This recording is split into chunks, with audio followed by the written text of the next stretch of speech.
जय बजरंगबली। तुला राशि वालों बंधुओं, स्वागत है आप सभी का आपके अपने चैनल तुला ज्योति भिंड में। तो मेरे प्रिय भाई बंधुओं, आपके जीवन में लगातार परेशानियां चल रही हैं। आपके जीवन में कई प्रकार की ऐसी समस्याएं चलती हैं जिनका निवारण करने में आपको बहुत कठिनाइयों का सामना करना पड़ रहा है, या यूं कहें कि समस्या का समाधान आपको मिल ही नहीं रहा है, क्योंकि आपने लाख प्रयास कर लिए, कई उपाय कर लिए, लेकिन आपकी समस्या समाप्त नहीं होती है। तो मेरे प्रिय भाई बंधुओं, क्या आपको पता है कि आपके जीवन में इतनी समस्याएं क्यों चल रही है? बार बार आपके प्रयास करने के बाद भी आपको असफलता क्यों देखने को मिलती है? आप अपना पूरा जी जान लगा देते हैं, आप यहाँ वहाँ से व्यवस्था करके आप अपने कार्य को संपन्न कराते हैं। कार्य तो जैसे तैसे आप संपन्न करा लेते हैं। जैसे कि आपने एक दुकान खोली है, दुकान तो आपने जैसे तैसे ले दे के शुरू कर ली है, लेकिन अब एक और समस्या, आपकी दुकान चल ही नहीं रही है, आपकी दुकान पर ग्राहक आ ही नहीं रहे हैं और आपका हर एक मंथ घाटे में जाता है और अंत में होता यह है कि आपका व्यापार बंद ही हो जाता है। आपको मजबूरन अपने व्यवसाय को बंद करना पड़ता है। इसके चलते आप कर्ज में भी बहुत ज्यादा आ जाते हैं। तो क्या आप जानते हैं यह समस्या आपके जीवन में क्यों आ रही है? क्यों आपको बार बार कर्ज के बोझ तले दबना पड़ रहा है? क्यों आपको कार्यों में सफलता नहीं मिल रही है? इसका कारण क्या होगा? इसका कारण हम आपको बताते हैं। इसका कारण है आपकी कुंडली में पितृदोष। जी हाँ, आप किसी अच्छे ज्योतिषी को अपनी कुंडली दिखाएं, कुंडली का विश्लेषण कराएं। निश्चित तौर पर आपके जीवन में यही समस्या होगी। यह जो समस्या होती है व्यक्ति के हर एक कार्य में बाधा पहुंचाती है। तो क्या आप जानते हैं कि मकर संक्रांति को इन सब समस्याओं से निजात पाई जा सकती है? मकर संक्रांति को मात्र एक उपाय करने से आपको इन सब दोषों से मुक्ति मिलती है। साथ ही शनिदेव की भी कृपा आपको मकर संक्रांति के दिन प्राप्त होती है और सूर्यदेव का भी आशीर्वाद आपको मिलता है। कई ग्रह इन मकर संक्रांति के दिन कई ग्रहों को आप अपने अनुकूल बना सकते हैं। बस आपको ज्ञान होना चाहिए कि आपको करना क्या है, कैसे इन ग्रहों की कृपा आपको प्राप्त करनी है, कैसे पितृदोष जैसे ऋण से मुक्त होना है। मकर संक्रांति का जो अवसर है यह बहुत ही विशेष अवसर होता है। जैसे कि बंधुओं, आप सभी जानते हैं कि तीज त्योहार जो होते हैं यह बहुत ही खास होते हैं। आप प्रतिदिन पूजा करते हैं, प्रतिदिन मंदिर जाते हैं, लेकिन यदि आप तीज त्योहार के दिन मंदिर जाते हैं तो उस दिन किया गया दान धर्म पूजा पाठ आपकी तुरंत ही सफल होती है, तुरंत ही आपको उसके परिणाम देखने को मिलते हैं। जैसे कि बंधुओं, आप अपने निजी जीवन से ही देख लो। जैसे आपके कई करीबी रिश्तेदार हैं जिनको आप यदि तीज त्योहार या फिर किसी खास विशेष अवसर पर निमंत्रण न दें तो वह आपसे रुष्ट हो जाएंगे। इसी तरह ग्रह और देवी देवता भी हमारे जीवन का संचालन करते हैं। तो यदि आप उनको रोज पूजते हैं तो फिर आपके जीवन में इतनी जल्दी चमत्कार नहीं होता है। और यदि आप तीज त्योहारों को उनको याद कर लेते हैं तो वह बहुत ज्यादा प्रसन्न होते हैं। जैसे कि आप अपने रिश्तेदारों से रोज बात ना करें, उन्हें रोज ना बुलाएं, उन्हें रोज अपने घर पर आमंत्रित ना करें, लेकिन यदि आप उन्हें शादी विवाह के अवसर पर भी ना बुलाएं तो फिर आपकी रिश्तेदारी में आपकी बात बिगड़ जाएगी, आपके रिश्तेदार आपसे नाराज हो जाएंगे। चाहे आप उन्हें रोज ना बुलाएं, लेकिन आप उन्हें मौके अवसर पर यदि आमंत्रित करते हैं तो आपके रिश्ते बने रहते हैं। इसी तरह से आप देवी देवता और ग्रहों के बारे में भी सोचकर चलिए। तो बंधुओं, यह जो तीज त्योहार होते हैं, इन अवसरों पर यदि आप अपने कुल के देवी देवताओं की पूजा करते हैं, आप अपने पितरों की पूजा करते हैं, उनके निमित्त कुछ भी करते हैं, तो यह आपको निश्चित तौर पर सफलता दिलाता है। निश्चित तौर पर आपके बिगड़े काम बनने शुरू हो जाते हैं, क्योंकि इस अवसर पर उनका आशीर्वाद आपको भर भर के मिलता है।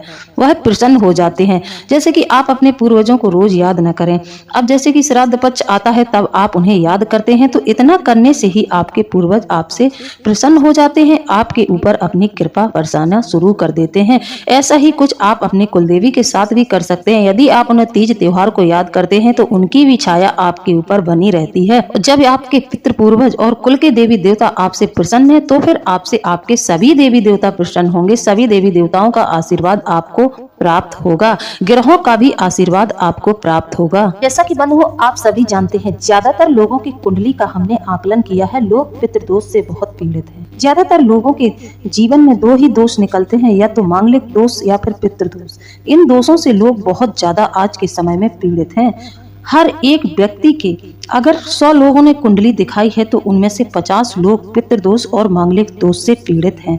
तो क्या आप जानते हैं इन दोषों का भी निवारण मकर संक्रांति के दिन किया जाता है। अब बात करें पितृदोष की, तो पितृदोष होता क्या है। हमारे ही पूर्वज सूक्ष्म व्यापक शरीर से अपने परिवार को जब देखते हैं और महसूस करते हैं कि हमारे परिवार के लोग ना तो हमारे प्रति श्रद्धा रखते हैं और ना ही इन्हें कोई प्यार या स्नेह है, ना ही किसी भी अवसर पर हम उनको याद करते हैं, ना ही अपने ऋण चुकाने का प्रयास करते हैं, तो ये आत्माएं दुखी होकर अपने वंशजों को श्राप दे देती हैं, जिसके कारण पितृदोष उत्पन्न होता है, जो आपके कुंडली के साथ ही उत्पन्न होता है। जिस समय आपका जन्म होता है, जब आपकी कुंडली दिखाई जाए तो आपकी कुंडली में पितृदोष निकल आता है। ज्योतिष में ऐसा माना जाता है कि पितृदोष एक अदृश्य बाधा है। यह बाधा पितरों द्वारा रुष्ट होने के कारण होती है। पितरों के रुष्ट होने के कई कारण हो सकते हैं। अब जैसे कि आप उनकी क्रिया ठीक से नहीं करते हैं, जब उनका अंतिम संस्कार होता है तब आप उनकी क्रिया अच्छे से नहीं करते हैं तो भी पितृदोष उत्पन्न हो जाता है, क्योंकि उन्हें मुक्ति प्राप्त नहीं होती है। और आप श्राद्ध आदि कर्म भी नहीं करते हैं, जैसे कि श्राद्ध पक्ष आ रहा है तो उस समय में भी आप उन्हें याद नहीं करते हैं, उनके निमित्त कुछ भी नहीं करते हैं। साथ ही कई तीज त्योहार ऐसे आते हैं जिस समय पर भी उन्हें याद करना चाहिए, तो उस समय भी आप लोग याद नहीं करते हैं। कहने का मतलब यह है कि आप उन्हें भूल ही जाते हैं, तो इस कारण से वह आपसे रुष्ट हो जाते हैं, फिर आपको श्राप देते हैं। श्राप के कारण बंधुओं आपकी कुंडली में पितृदोष उत्पन्न होता है, और जब यह दोष उत्पन्न हो जाता है तो फिर आपके जीवन को पूरी तरह से यह दोष तहस नहस करके रख देता है।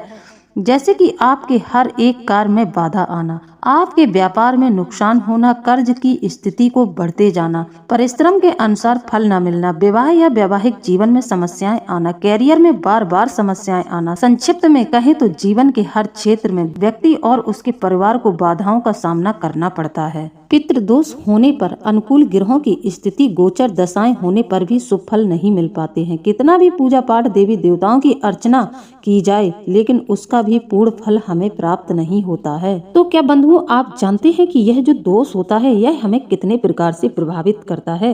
तो यह दोष हमें 2 प्रकार से प्रभावित करता है, अधोगति वाले पितरों के कारण, ऊर्ध्व गति वाले पितरों के कारण। जी हाँ, अधोगति वाले पितरों के दोषों का मुख्य कारण परिजनों द्वारा किया गया गलत आचरण, अतृप्त इच्छाएं, जायदाद के प्रति मोह और उसका गलत लोगों द्वारा उपभोग होने पर, विवाह में परिजनों द्वारा गलत निर्णय, परिवार के किसी प्रियजन को अकारण ही मृत्यु तुल्य कष्ट होना शुरू हो जाता है, उसको कुछ ऐसी बीमारी घेर लेती है जो अंततः उसको बहुत ज्यादा पीड़ित करती है। उसी एक सदस्य की वजह से पूरा परिवार बर्बाद हो जाता है। परिवारजनों को श्राप दे देते हैं और अपनी शक्ति से नकारात्मक फल प्रदान आपको करते हैं। अब बात करते हैं ऊर्ध्व गति वाले पितर। सामान्यतः पितृदोष उत्पन्न नहीं करते, परंतु उनका किसी भी रूप में अपमान होने पर अथवा परिवार के पारंपरिक रीति रिवाजों का निर्वहन नहीं करने पर वह पितृदोष उत्पन्न करते हैं। इनके द्वारा उत्पन्न पितृदोष से व्यक्ति की भौतिक एवं आध्यात्मिक उन्नति बिल्कुल बाधित हो जाती है। फिर चाहे कितने भी प्रयास क्यों न किए जाएं, कितने भी पूजा पाठ क्यों न किए जाएं, उनका कोई भी कार्य ये पितृदोष सफल नहीं होने देता है। पितृदोष निवारण के लिए सबसे पहले ये जानना जरूरी होता है कि आखिर आपकी कुंडली में किस ग्रह के कारण और किस प्रकार का पितृदोष हो रहा है। अब जैसे कि आपकी जन्म कुंडली में पितृदोष जन्म पत्रिका में लगन, पंचम, अष्टम और द्वादश भाव से पितृदोष का विचार किया जाता है। पितृदोष में ग्रहों के मुख्य रूप से सूर्य, चंद्रमा, गुरु, शनि और राहु केतु की स्थितियों से पितृदोष का विचार किया जाता है। तो बंधुओं, हम जो उपाय आपको बताना चाह रहे हैं, जिस तरह के दोष से आपको मुक्ति मिलेगी, तो ध्यान से सुने। इसमें से गुरु, शनि और राहु की भूमिका प्रत्येक पितृदोष में महत्वपूर्ण होती है। इनमें सूर्य से पिता या पितामह, चंद्रमा से माता या मातामह, मंगल से भ्राता या भगनी और शुक्र से पत्नी का विचार किया जाता है। अब जैसे कि बंधुओं, आपको पता चल गया है कि आपकी कुंडली में पितृदोष है, जिसके चलते आपके जीवन में तमाम समस्याएं उत्पन्न हो रही हैं। आपका जीवन तहस नहस हो रहा है, आपको एक पल का चैन नहीं मिल रहा है। तो आपको ऐसे में क्या करना चाहिए? पितृदोष निवारण के लिए आप रुद्राक्ष धारण करें। जी हाँ, ऐसे जिन लोगों पर दोष रहता है, जिन लोगों की कुंडली में जन्म पत्रिका में यह दोष निकलता है, उन लोगों को तुरंत ही एक रुद्राक्ष धारण कर लेना चाहिए। अब आपको 5 मुखी, 8 मुखी और 7 मुखी रुद्राक्ष ही धारण करना है।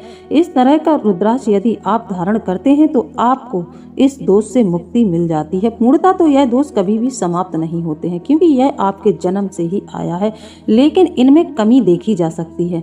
तो आप रुद्राक्ष लें और भगवान शिव के शिवलिंग पर जाकर अर्पित करें और भगवान शिव की जलाधारी के जल से रुद्राक्ष को शुद्ध करें और उस रुद्राक्ष को भगवान शिव के सामने ही भगवान शिव को साक्षी मानकर धारण कर लें। ऐसा करने से आपके ऊपर जो दोष चल रहा है, उस दोष से आपको जो हानि हो रही है वह रुक जाएगी। और ग्रहों के अन्य उपाय जैसे कि मंत्र जाप और स्रोतों का पाठ करना भी आपके लिए श्रेष्ठ रहता है। अब जैसे कि बंधुओं, आपको पता चल गया है कि आपकी जन्म कुंडली में शनि की वजह से पितृदोष उत्पन्न है। शनि से यह दोष है तो फिर आपको शनि की पूजा आराधना करनी चाहिए, उनके मंत्रों का जाप करना चाहिए, तब भी आपको पितृदोष से मुक्ति मिल जाएगी। आपका यह दोष दब जाएगा, आपको यह दोष फिर हानि नहीं पहुंचाएगा। इसी तरह से जिस ग्रह से यह ऋण आपके जीवन में उत्पन्न हो रहा है, आप उस ग्रह की पूजा आराधना करनी शुरू कर दें तो आपको शुभ फल प्राप्त होने लगेंगे। ज्यादातर लोगों की कुंडली में हमने यही पाया है कि मुख्य रूप से 5 ऋण होते हैं, जिनका कर्म न करने, ऋण न चुकाने पर हमें निश्चित रूप से श्राप मिलता है। यह ऋण है मातृ ऋण, पितृ ऋण, मनुष्य ऋण, देव ऋण और ऋषि ऋण। अब मातृ ऋण की बात करें तो आप माता से बुरा बोलते हैं, उन्हें अपशब्द बोलते हैं, उनके प्रति कोई गलत शब्द आपने बोला होगा, या फिर आप अपने माता के पक्ष जैसे कि आपके ममाने में नाना, मामी, नानी, मौसी और इनके 3 पीढ़ियों के पूर्वज होते हैं, क्योंकि माँ का स्थान परमात्मा से भी ऊंचा माना गया है। अतः यदि माता के प्रति कोई गलत शब्द बोलता है तो उसके जीवन में यह मातृ ऋण होता है और यह ऋण उसे अनेक प्रकार के कष्ट देता है। तो इसके फलस्वरूप उसको नाना प्रकार के कष्ट भोगने पड़ते हैं। इतना ही नहीं, इसके बाद भी कलह और कष्टों का दौर उसके जीवन में निरंतर पीढ़ी दर पीढ़ी चलता रहता है। बात करें पितृ ऋण की, पिता पक्ष के लोगों जैसे कि बाबा, ताऊ, चाचा, दादा, दादी, इसके पूर्व की 3 पीढ़ी का श्राप हमारे जीवन को प्रभावित करता है। पिता हमें आकाश की तरह छत्र छाया देते हैं, हमारी जिंदगी भर के पालन पोषण करते हैं, हमारा जिंदगी भर का पालन पोषण करते हैं और अंतिम समय तक हमारे सारे दुखों को खुद झेलते रहते हैं। पर आज की इस भौतिक युग में पिता का सम्मान क्या नई पीढ़ी कर रही है? नहीं, नई पीढ़ी बिल्कुल नहीं कर रही है। इस कारण से आपके जीवन में यह पितृ ऋण उत्पन्न होता है और आपके पितृ आपको श्राप देते हैं। इसमें घर में आर्थिक अभाव और दरिद्रता, संतानहीनता, संतान को विभिन्न प्रकार के कष्ट आना, संतान अपंग रह जाने से जीवन भर कष्ट की प्राप्ति आदि जैसे संकेत दिखाई देते हैं। बात करें देव ऋण की, तो देव ऋण यानी कि देवी देवता जैसे कि भगवान गणेश सबसे प्रथम आते हैं। इसके बाद हमारे इष्ट भगवान शंकर जी, दुर्गा माँ, भगवान दुर्गा भगवती, भगवान विष्णु आदि आते हैं, जिनको हमारा कुल मानता आ रहा है। हमारे पूर्वज भी अपने अपने कुल देवताओं को मानते थे, लेकिन नई पीढ़ी ने बिल्कुल छोड़ दिया है। इसी कारण भगवान और कुल देवी, कुल देवता इन्हें नाना प्रकार के कष्ट देने शुरू कर देते हैं, श्राप देकर उन्हें अपनी उपस्थिति का आभास कराते हैं। अब बात करें ऋषि ऋण की, तो जिस ऋषि के गोत्र में आप पैदा हुए हैं, वंश वृद्धि की उन ऋषियों का नाम अपने नाम के साथ जोड़ने में नई पीढ़ी कतराती है। उनके ऋषि तर्पण आदि नहीं करती है, उनके ऋषि तर्पण आदि नहीं करते हैं। इस कारण उनके घरों में कोई मांगलिक कार्य नहीं होते हैं, इसलिए उनका श्राप पीढ़ी दर पीढ़ी आपको प्राप्त होता रहता है। अब बात करें मनुष्य ऋण की। मनुष्य ऋण, माता पिता के अतिरिक्त जिन मनुष्यों ने हमें प्यार दिया, दुलार दिया, हमारा ख्याल रखा, समय समय पर हमें उनकी मदद करनी चाहिए। अब जैसे कि आपने अपने घर में गाय रखी है और आपने उनका दूध पिया है, अब जिन जिन मनुष्यों, पशुओं, पक्षियों ने हमारी प्रत्यक्ष या अप्रत्यक्ष रूप से मदद की है, उनका ऋण भी हमारे ऊपर हो गया। लेकिन लोग आजकल गरीब, बेबस, लाचार लोगों की धन संपत्ति हरण करके अपने को ज्यादा गौरवान्वित महसूस करते हैं। इसीलिए कई लोग ऐसे होते हैं जो कुंवारे ही मर जाते हैं। उनका जीवन पूरी तरह से अकेला रह जाता है, पूरे जीवन उनका घर ही नहीं बस पाता है। वंशहीनता, संतानों का गलत संगति में पड़ जाना, परिवार के सदस्यों का आसपास में असमंजस का बनना, परिवार के सदस्यों का किसी असाध्य रोग से ग्रस्त होना इत्यादि दोष उस परिवार में उत्पन्न हो जाते हैं। अब पूर्वजों के रुष्ट होने के कुछ असामान्य लक्षण जो क्रमशः इस प्रकार माने गए हैं। खाने में बाल निकलना। जी हाँ, अक्सर आपके भोजन में बाल निकलता है तो आप तुरंत ही सावधान हो जाएं। इसे नजरअंदाज ना करें।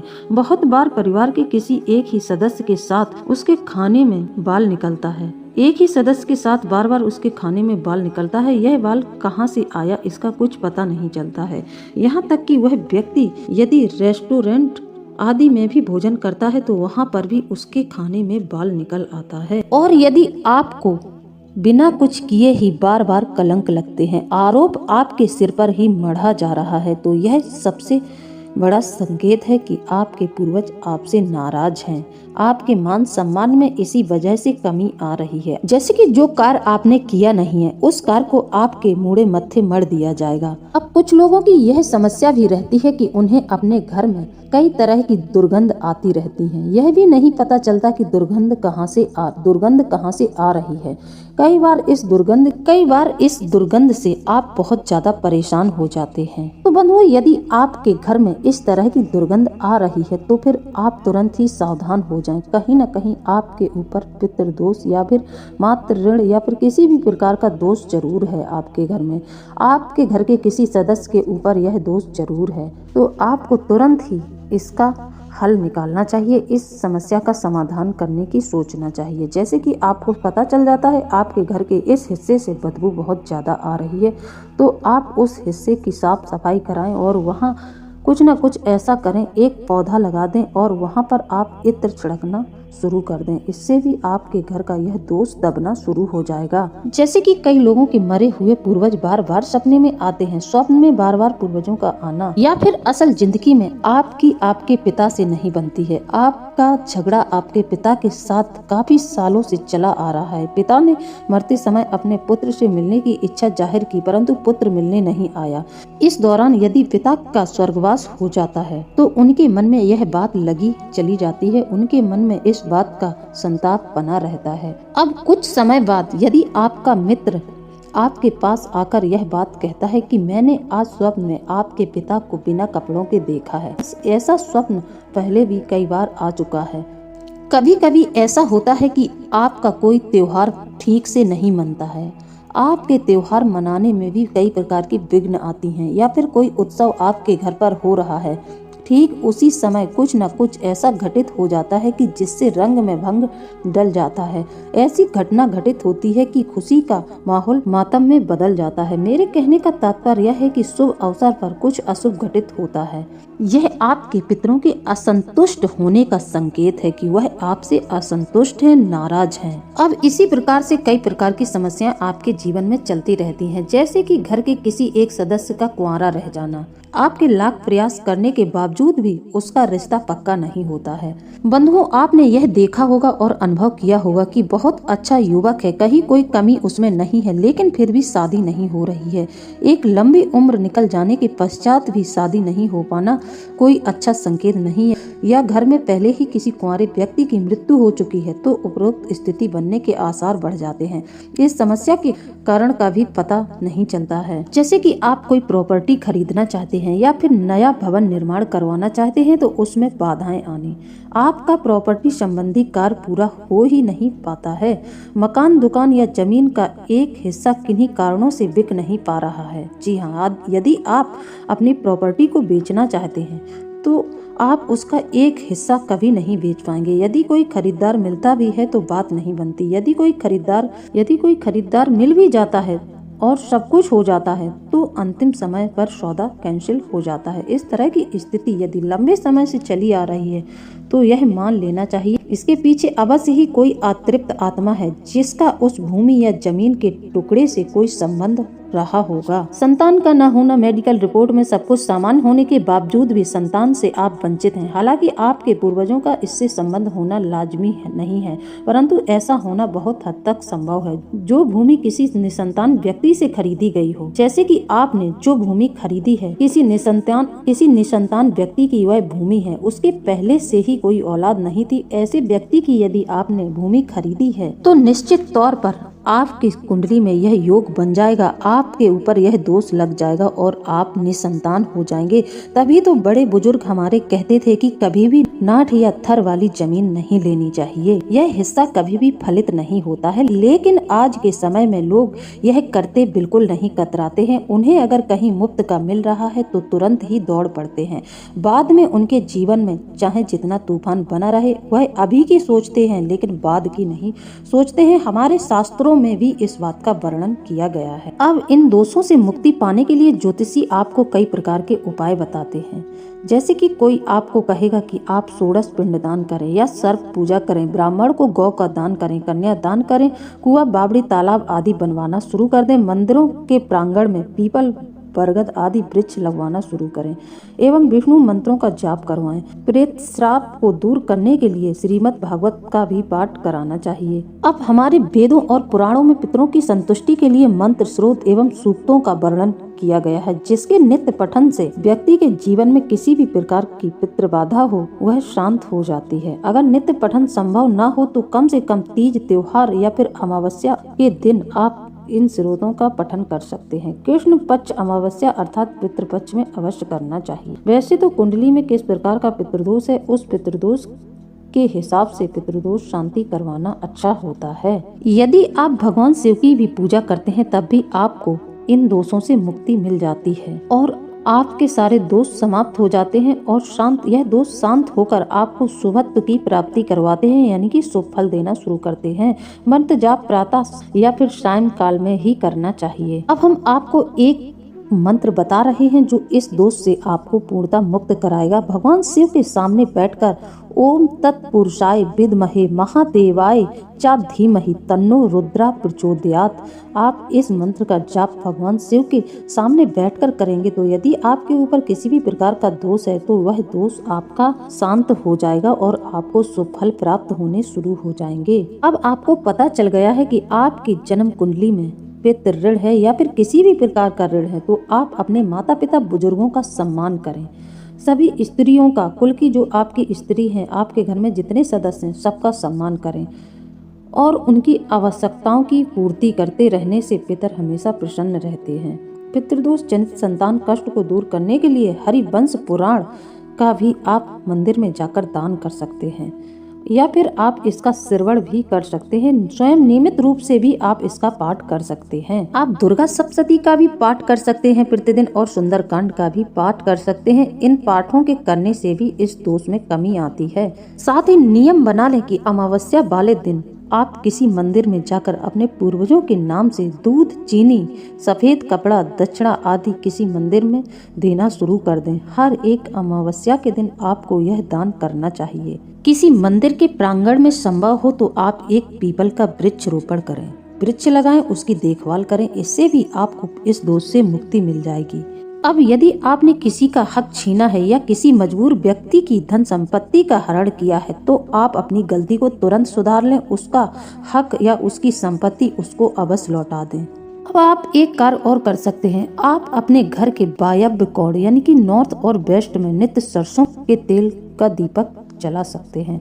नित्य आप सरसों के तेल का दीपक रखना शुरू कर दें। ऐसा करने से भी आपको इस प्रकार के दोष से मुक्ति मिलेगी। तो बंधुओं, अब चलते हैं उपाय की तरफ। एक आखिरी उपाय जो आपको तुरंत ही लाभ पहुंचाएगा। तो यह उपाय यह है कि मकर संक्रांति के दिन आपको अपने पितरों के निमित्त 2 तिल के तेल के दीपक बनाने हैं और एक शुद्ध देसी घी का दीपक बनाना है। शुद्ध देसी घी के दीपक को आपको भगवान विष्णु के समक्ष प्रज्वलित कर देना है। जी हाँ, भगवान विष्णु और माता लक्ष्मी समेत जो आपके घर में मूर्तियां हो उनके समक्ष आपको यह प्रज्वलित कर देना है। फिर जो आपने जो तिल के तेल के 2 दीपक तैयार किए हैं, आप उन दीपक को लेकर अपने मुख्य द्वार पर आएं और वह 2 दीपक आपने जो तिल के तैयार किए हैं उन्हें अपने मुख्य द्वार के दाएं और बाएं ओर रखकर प्रज्वलित कर दें। साथ ही अपने पूर्वजों से कामना करें, अपने कुल के देवी देवताओं से प्रार्थना करें।